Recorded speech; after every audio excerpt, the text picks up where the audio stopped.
Professor SUMIOKA's University Standard Philosophy course. Hi everyone! Last week, we learned about the philosophy of ancient Greece till the Pericles age. Are we going to the later periods today? I told you not to stop in front of one cage. Even as the ancient Greeks spread across the Aegean Sea and migrated to southern Italy, they respectively lived in small city-states as ever. A few philosophers have found the world, but they also did not know the existence of the outside. Even now, the Europeans might think they are the belly world without knowing the outside. In contrast, China is vast and open on all sides, attracting many people worldwide, but constantly threatened by outside enemies. Therefore, the Chinese may have quite a different worldview from the Europeans. I see, the worldview of those people is also interesting. According to the legend, after the Great Flood in the 20th century BC, three emperors, Fuxi, Shennong, and Huangdi, established ancient China in Chongyuan, the midstream of the Yellow River. Fuxi was probably the Yunnan people, who introduced iron, and conquered Chongyuan by force. Meanwhile, the different Shennong groups came from southeast China, and began agriculture there, although they still used wooden farm tools. Huangdi was regarded as the founder of the unified Han nation. That's just a myth. However, it said, Fuxi invented Yi, the fundamental theory of Taoism. It is a sort of dualism, but yin and yang are not material, but just passive time places. Yi assumes Taiji as arche of the world in the background, and as it changes, yin and yang also transfer, as well as the sun moves, the shade and sunny shift. The changing of yin and yang has regularity, Tao, so we can foresee these changes with an understanding of the Tao, like shade and sunny, night and day, or winter and summer. In short, it means that although we don't know who made it, it was an ancient Chinese philosophy. We should understand that yin and yang are not material, but just passive time places influenced by Taiji. Namely, the same things sometimes come into yin, and sometimes into yang, and the yin and yang reverse and never stay. In addition, yin is not necessarily bad, and yang is not necessarily good, as shade is pleasant under the harsh sunshine, and drought kills everything. It would actually be discovered by climate observation. Yeah, through the observation, they found the 10-year cycle, and associated it with the sun. They assumed there are 10 different suns, and these make different weather each year in turn. From here, they thought a cycle of 10 discrete numbers, called 10 gans. However, in the long term, they also found the 12-year cycle, where the influence of the sun is strong, and where it is not. They thought that this was due to the impact of Jupiter in the same 12-year cycle, and used secondarily the consecutive phases, 12 chis, to measure the strength of the sun. They might have discovered the sunspots of the 10-year cycle. On the other hand, Jupiter is the largest planet in the solar system, so I hear it shifts even the sun from the center. The Chinese established the first unified Shang dynasty in the 16th century BC. It was a religious politics, based on the will of heaven, measuring the will by the cracks of a turtle's belly shell, when a torch was placed on it. It regarded the mono crack as yang, and the broken one as yin. However, to read this, requires specialized knowledge, and eulogy was developed. Perhaps the dynasty symbolized the earth with the turtle's belly shell, and the Taiji with the torch. The system of divination becomes more complicated. The three yin-yang lines mean the heaven, the people, and the earth, respectively. The combination of three yin-yang lines makes the 8 trigrams: sky, ground, wind, valley, thunder, mountain, fire, and water. The principle of divination is, staying is bad, and turning is good, because too much sunny withers things, and too much shade rots things. So, to take turns, yin on yang is good, while yang on yin is bad. It's interesting that descending yin at the top and rising yang at the bottom are rather in harmony. However, in the 11th century BC, the Shang dynasty fell into tyranny, and the Zhou dynasty of the Western foreigners defeated it in 1046 BC. To time the revolution, the new king's younger brother, Duke of Zhou, developed more complex divination, the 64 hexagrams. They are the doubled trigrams of the inner and the outer, with which the diviner can forecast the relation of oneself and the opponent, or how things turn out chronologically. To get the yin-yang lines, he used not the turtle's shell more, but simply 50 wildflower stalks. In the new dynasty, He founded the eastern little state, Lu, where there is Mount Tai, to correspond with heaven. Chinese diviners use the 50 stocks, even now.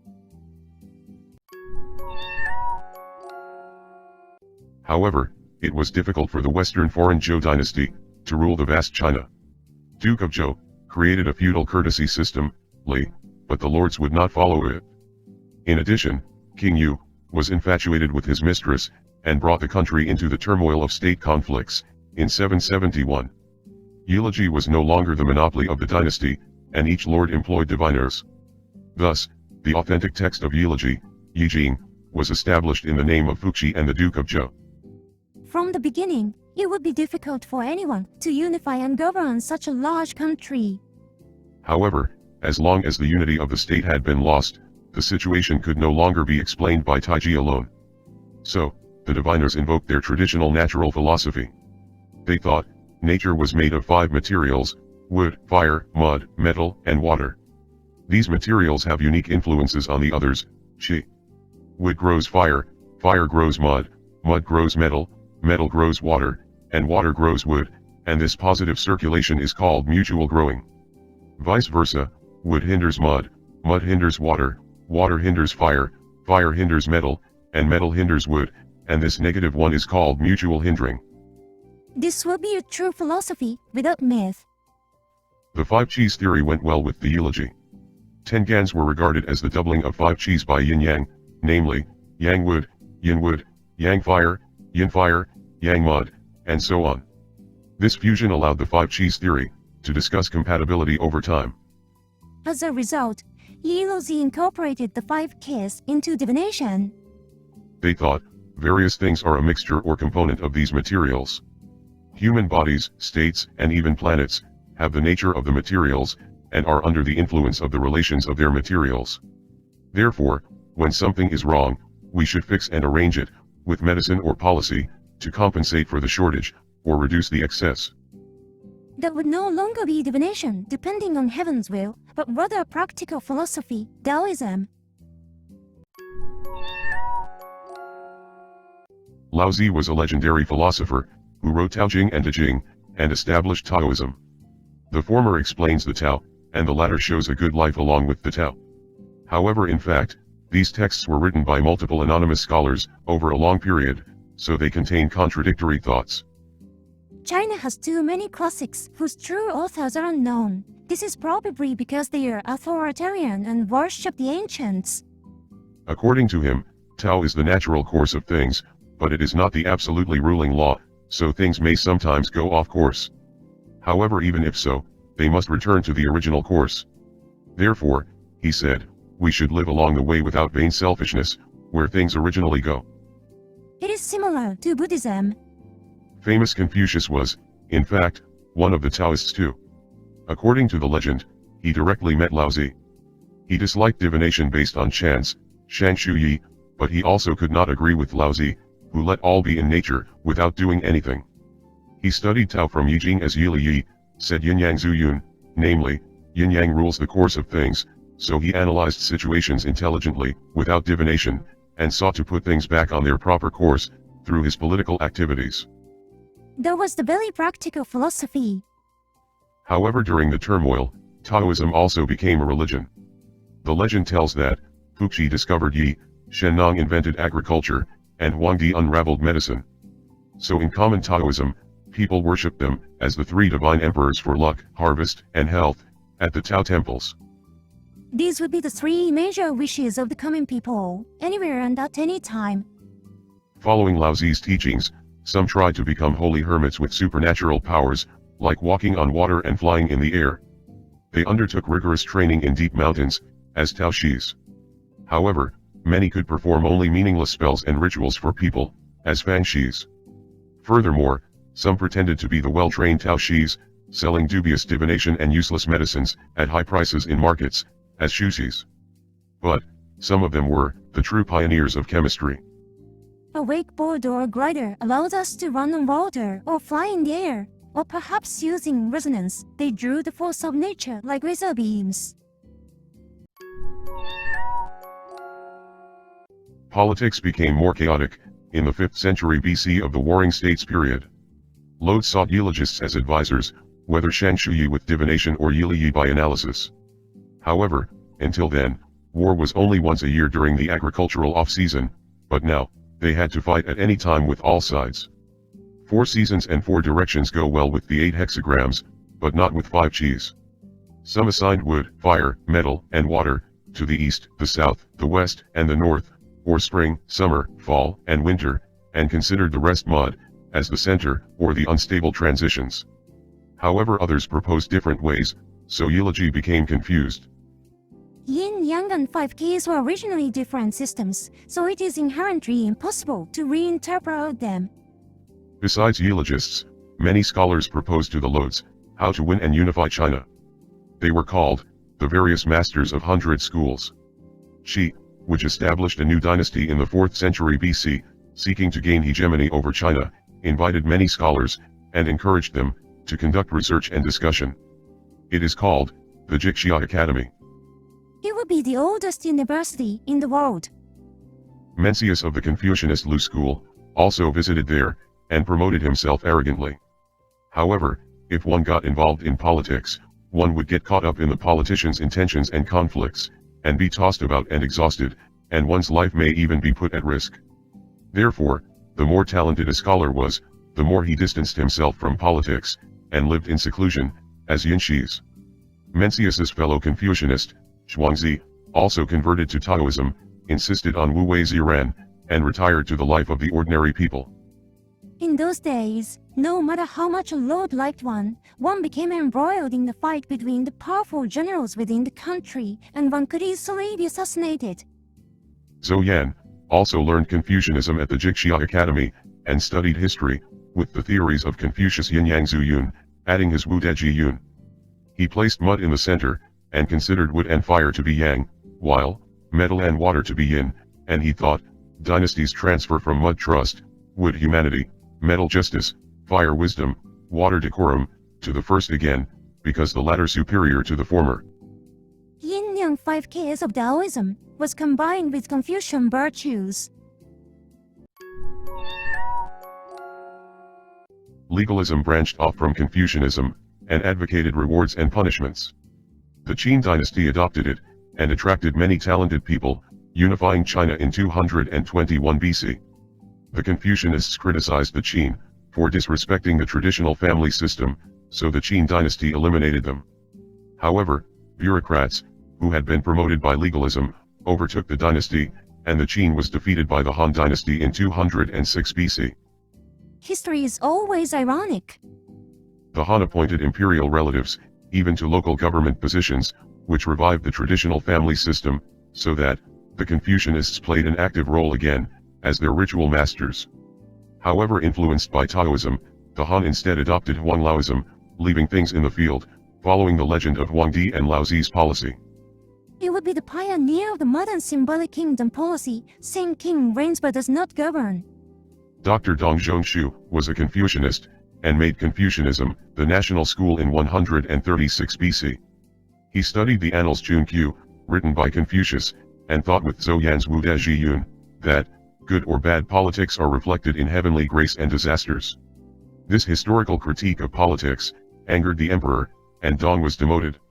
However, after that, many occult references of Confucian classics, Chen Wei, were produced. Confucius would initially be a Taoist. Chen Wei would make Confucianism turn to worshipping Confucius as a new religion. Chen Wei, or Confucian Taoism, influenced strong. Based on it, the Han dynasty was defeated in 8 CE, but with it, Emperor Guangwu also restored the Eastern Han dynasty in 25 CE. The official common doctrine of Confucianism of 79 CE, by Hutong, also accepted Dr. Dong's Wu Chang, namely 5 morals: humanity, justice, decorum, wisdom, and trust. Thus, 5 keys of Taoism also became one of the codes of Confucianism. While bureaucrats focused on Chen Wei, eunuchs and clansmen took over power. Thus, politics became unstable, and the plague spread widely, so a legendary Tao Shi over 100 years old, Ganji, came down from the mountains, with a holy book, Taipin Qingling Shu, to the lower Yangtze River. The book tells in a dialogue, about how to heal humans and states. Zhangju and Luiyang, a fishy Shusi, got the book, made people drink holy water, repent of their vices, and organized a religious order, Taipingism. Zheng Zhu must have been up to something. Also inspired by Taoism, Zhang Xiu of West China found Wudanmiism. As its name suggests, he collected 5 buckets of rice from the people, and aimed to build a new religious state. When Zhang Zhu of Taipingism started the Yellow Turban Rebellion from the east in 184, Zhang Xiu of Wudanmiism also rose in response from the west. However, the rebellion was soon put down. Zhang Lu of the southeast killed his guru Zhang Xiu, took over the Wudanmiism order, and instead worshipped his grandfather, a legendary Tao Shi, Zhan Ling, as a Tian Shi, as if Zhan Ling founded Wudanmiism. After all, only a cunning man like Zheng Lu survived and took all. Confucian Taoists, He Yan and Wang Bi, began Qian Shui. They regarded Yijing as the Confucian Bible, and Lao Ziyan's Wanzi as its commentaries. They thought, the arche of the world was nothing, and it successively produced everything. Therefore, everything follows the natural Tao, so we also should not do any additional things, and better keep in harmony with the existing. That seems like a typical bureaucratic, non-confrontational way. The Eastern Han Dynasty fell in 220, and the Three Kingdoms period of Wei, Wu, and Shu took place. The unification of Jin did not last long, and in the northern half, there were the 5 barbarians and 16 kingdoms, of northern Wei, northern Qi, and northern Zhou, while in the southern half, there were Song, Qi, Liang, and Chen. In addition, the Wudanmi state moved to the Longhu Mountain in southeast China, keeping its independence too. Too complicated. In this turmoil, people turned to Taoism and newly imported Buddhism. Hua Tuo of Wei developed Huangdi's medicine, and performed even surgery with anesthesia. Ge of Shu also studied medicine, but aimed to invent an elixir, to become an immortal holy hermit. In contrast, Wei Huakun of Wei founded the Shangqing school, in the south of Luoyang in 299. She invented the method to become a holy hermit, through meditation of gods in one's own body, without elixir, like Indian yoga and Esso Buddhism, and it was accepted by bureaucrats, who would avoid any worldly trouble. Everyone would want to run away from such a confusing age. Gahong of Jin, a relative of Ge, took over Xian's studies of elixir, and wrote Bao Puzi, the guidebook to becoming a holy hermit. Ge Chaofu, a descendant of the family, created the Lingbao school, as a mixture of Taoism and Buddhism. They worshipped the personified Tao, Lingbao Taojun, but regarded it as a reincarnating way of 5 levels: hell, ghost, animal, human, and deity, by recombination of yin-yang. A personified god would be easier to worship. However, popular Taoism and Buddhism had armed temples, and might rebel, so the emperors feared them.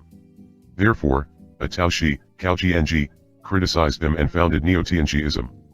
He worshipped Laozi as the main deity, Tai Shang Laojun, forbade collecting religious taxes, eliminated the immorality excusing intercourse of yin-yang, eradicated cheap witchcraft of Fang Shis, and instead imposed strict discipline on people. Thus, Neo-Tianjiism was adopted by Northern Wei, as the national religion in 442. The Wudami state must have been extremely corrupt.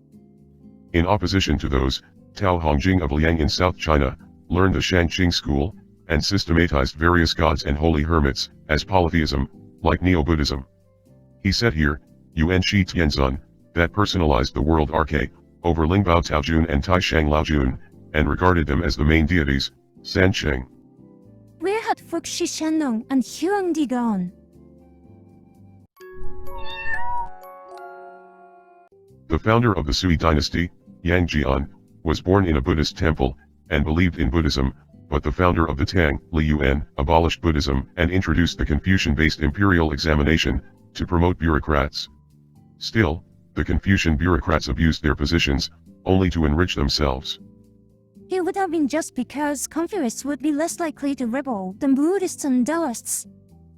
However, the Tang imperial family considered themselves descendants of Laozi, and the imperial rituals were also in Taoist style. Tao Shis lived in the Tao Temple, San Qingdian of the imperial court, and advised the emperors about even politics. The imperial examinations added a Taoist course too. As society became more stable, people sought health and eternal life, and alchemic Fang Shis peddled dubious elixirs. Even bureaucrats and emperors lost their lives to such elixirs. With enough time and money, people spend them on stupid things. An imperial Tao Shi, Cheng Xianying, was familiar with Buddhism, and founded the metaphysics of Tao, the Changxuan school. Influenced by Nagarjuna's Madhyarmika school, which thought reality is empty, he interpreted Laozi's definition of Tao, the arche of the world and everything, is the mystery of mystery. According to it, the differences between various things are, just whether they are given their respective names, even life and death. Therefore, he did not seek immortality anymore, but rather a change in consciousness for mind freedom, like Zen Buddhism. Taoism finally became an authentic philosophy. Thus, Taoism gained political and theoretical superiority over Buddhism, and encouraged the emperors to suppress Buddhism. However, as the Tang dynasty declined, Taoism also weakened. The emperors of the 5 dynasties and 10 kingdoms also turned to Taoism, but could not prolong their dynasties.